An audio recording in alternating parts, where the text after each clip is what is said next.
Hey, good afternoon, good evening, everyone. Dr. Brett Wyrick, Deputy Federal Air Surgeon, here tonight on behalf of Dr. Susan Northrup, who sends her greetings and regrets that she can't be with us tonight. Welcome to the FAA Aerospace Medicine Grand Rounds June 2025 version. Again, we'd like to thank you guys for joining us today. We know that we have an informative session for you tonight, and it's going to be all about the how-tos. And we're glad you're here. And we're also very glad and we want to thank you for your participation, your interest in aviation safety, and for being aviation medical examiners. Thank you again for being here. And at this point, let me turn it back over to Christy Risley. Christy, take it away. Okay. Thank you, Dr. Wyrick. Welcome. I'll echo Dr. Wyrick's sentiments. Thank you for being here tonight. We appreciate everything that you do as an AME, and I know we have some on the call that are not AMEs. We appreciate you too, so welcome. This evening, just some housekeeping things up front. This session is being recorded as always. No participants will be shown. And the recording will be made available later via YouTube and there is a URL on your screen, and I will have Gary drop that in the chat as well. Now, last month, as well as in our first session earlier today, there's always someone that says, I didn't get a chance to grab that URL. Well, the easiest way to get to our Grand Rounds playlist is to open up your favorite internet browser, go up in the search field, go up in the address bar and just type in FAA AME Grand Rounds, 2 words, and that should take you right to the YouTube playlist. And some more good news, I did share with you last month that we were finally able to load some of those past sessions. As of a week or two ago, all of our past sessions of Grand Rounds have now been loaded to that YouTube channel. Keep in mind when you watch those past recordings that the information that's presented was current as of the month that it was recorded. Some rules of engagement. The session will be locked after 10 minutes, and this has to do with our accreditation. Your chat, your cameras, all of those are disabled.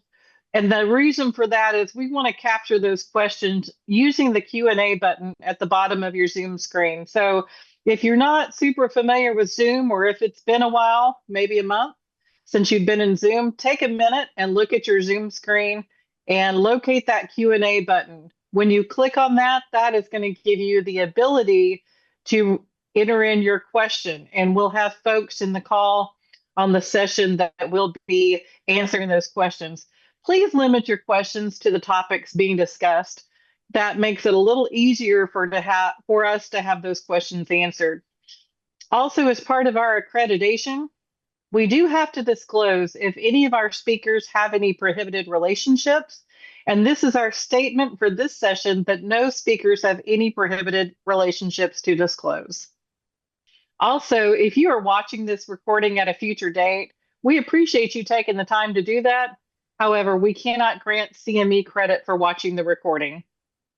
What we're going to do this evening is talk about a new training registration process that's being rolled out FAA-wide. DRS is going away, and we're going to have a new system called DTS. And Leah Olson is going to talk about that and show you some training slides that have screenshots. I really think it's going to be a better process than what we have now. So with that, I'm going to quit talking and let Leah take it away. Thank you, Christy. I'm going to go ahead and turn my video off just to make sure that I don't drop off of the Zoom again, and let's get started. Okay, Leah is actually joining us from a offsite seminar, so bear with us for a second. Okay. So if you've attended any of our AME seminars here lately in the last few years, you've used the Designee Registration System, or DRS, to register for a seminar. Go ahead, next slide. But we are happy to let you know that DRS's functionality is not going away. We're incorporating it into the Designee Management System. So this will help streamline the functions for the AMEs when it comes to managing their designations and registering for training.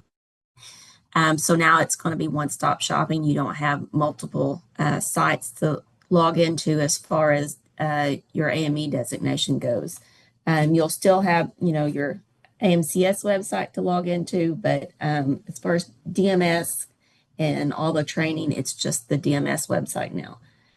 I do want to go ahead and remind you before I forget, once this goes into effect tomorrow, DMS will be down from approximately 9 a.m. For 3 or 4 hours. Once it comes back up, if you have a deep training deviation or you are overdue on training, the system will now auto suspend you. So that means the first day of the month, if you're overdue on your training, the system automatically suspends you. Your managing specialist doesn't have any control over that any longer. However, if you have a deviation, reach out to your managing specialist and we can turn your designation back on. We just have to do some background work to get that done for you. Next slide. So I want to remind you how to access DMS. It's designee.faa.gov. Support issues, login issues, you can call the FAA help desk or you can email them at helpdesk@faa.gov. I will tell you that it's probably quicker if you can call them instead of emailing them. I know some of our internationals don't have any choice but to email, but it may take a day or two to hear back from them if you email. If you have any other DMS issues as far as how to use DMS or something's not working correctly in it, you can email the benign-avs-dms-ame@faa.gov. That goes directly to my desk. Can usually get those issues taken care of that day. Next slide, please. So as Christy said, the purpose of today is we're going to show you how to use DMS to register for your future training. Next slide. So in addition to the streamlined functionality, there are a few other changes in DMS. In the past, the ribbon has been at the top of the page. As you can see, it's now on your left side of the screen. And that is where you're going to do all of your registration items as well. Next page. Okay, so from the navigation panel on the left side, you're going to click on the training menu. It's going to drop down and it should give you enrollments, required, history, and complementary as far as your options. Next page, next slide. So you're going to click on the enrollments menu option. The current enrollments page displays with the following information: your current enrollment sections, your tentative full class section, and your survey section. Next slide. So your training history page will display the previous enrolled course offerings. You'll be able to select the transcript button in the top right to generate a transcript of the training history. Up until now, we have always sent out a CME certificate when you completed your training. We will not be doing that any longer. Now you will have to go to the transcript page. Next page, next slide. Once you click print on the transcript screen, it will give you a list of what your completed trainings are. Next slide. Okay, there's a couple of options to find in a course. The user can enter the designation, search words, or scroll through the alphabetical list of available courses. I recommend, just using the search function as far as AME seminar, MAMRC, whichever course that you're looking for, you should be able to find it that way.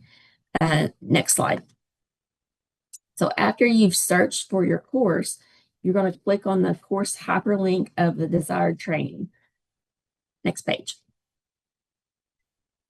So the course description should give you an overview of what the offering is. It should indicate if it's an online or instructor-led course. So if it's an online course, it's going to be a MAMRC, McSpit, or CAPME, unless we have a virtual AME seminar like we usually do in the spring. It should give you the offering title, the date of the course, the location, and the status. You can click on the hyperlink to view the desired training. Next slide, please.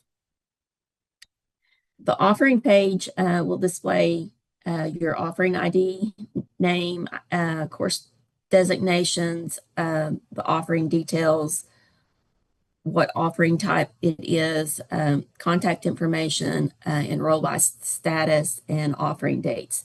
Should also show the location, the cost, and you should see an enroll button as well.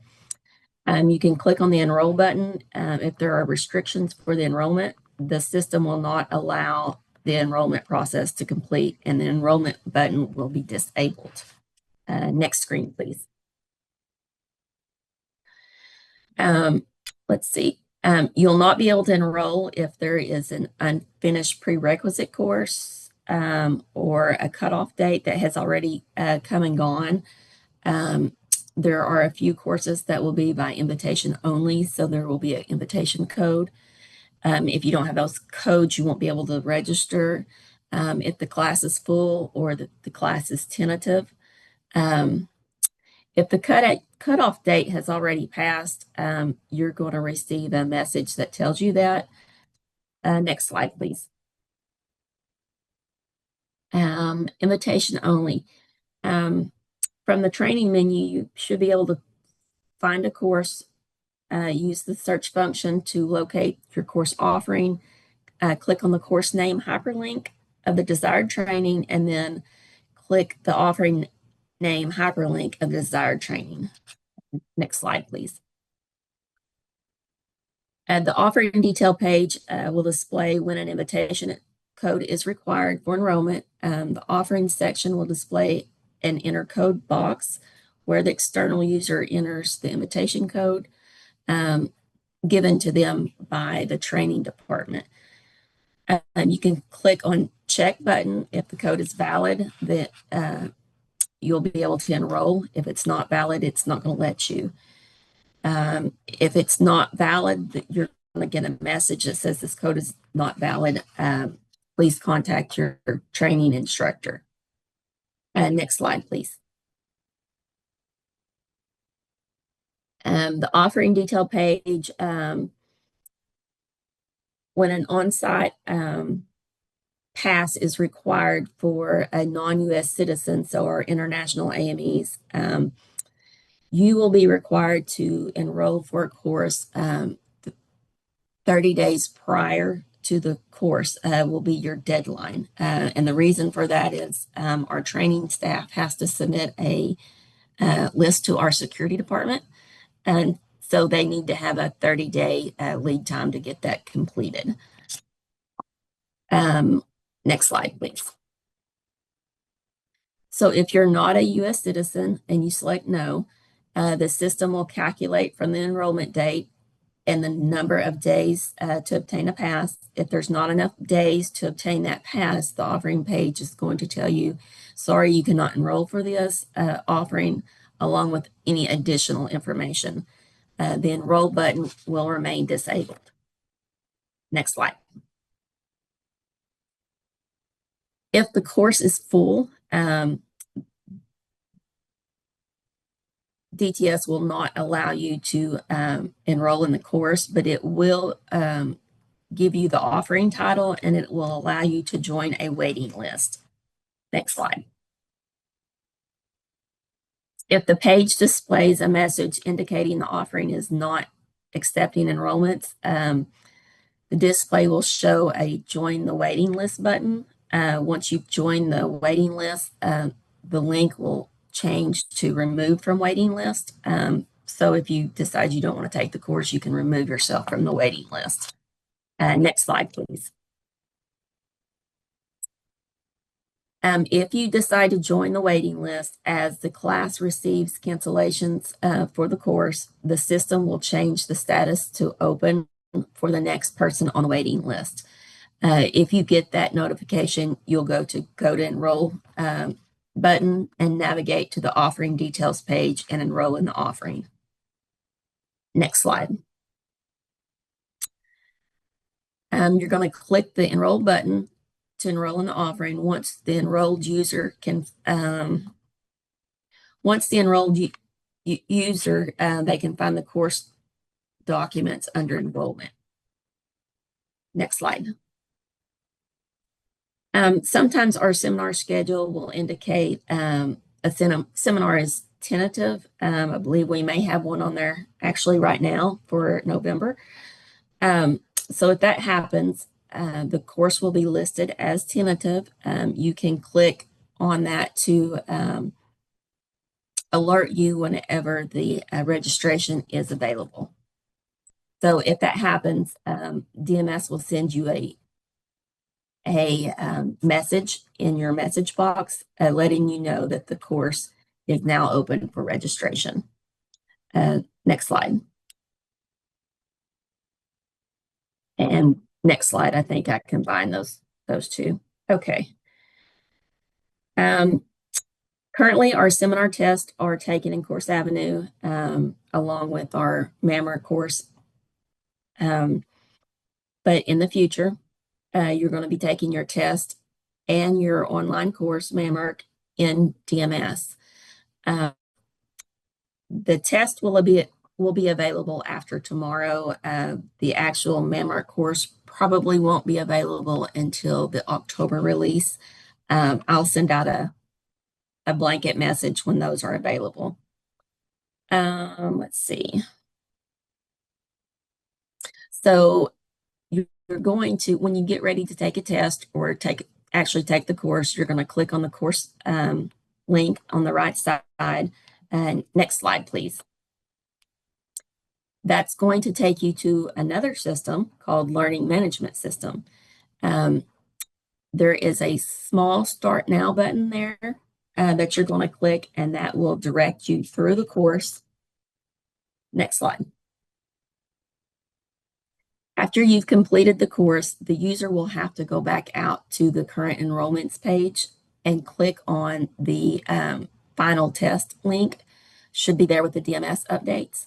Once you click on that, it will take you back to the learning system, to the learning management system. And next slide.